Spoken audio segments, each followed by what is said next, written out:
கன்னியாகுமரியில் டாஸ்மாக் கடைக்கு எதிராக பெண்கள் போராட்டம் நடத்திய நிலையில் தற்போது டாஸ்மாக் கடை நிரந்தரமாக மூடப்பட்டுள்ளது.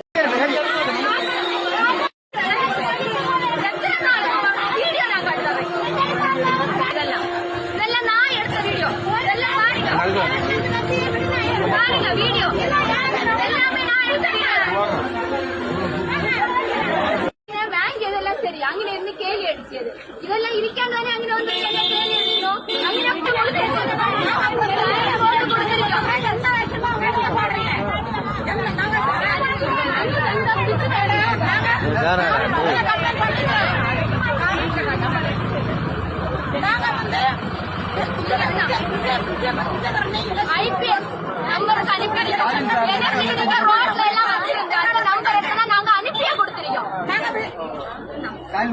இந்த வீடியோல நான் எடுத்த வீடியோ தான், வேற யாரும் எடுத்ததில்ல.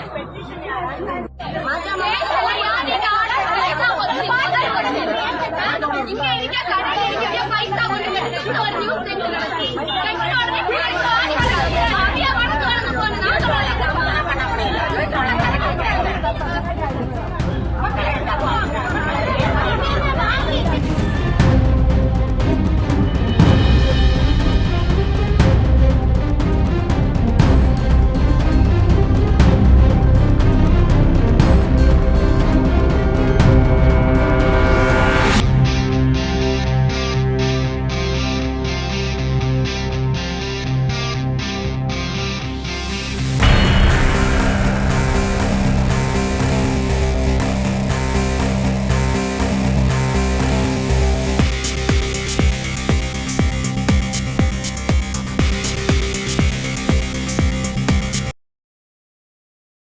செய்திகளை உள்ளது உள்ளபடி தெரிந்து கொள்ள ரெஃப்ளெக்ட் நியூஸை சப்ஸ்கிரைப் பண்ணுங்க.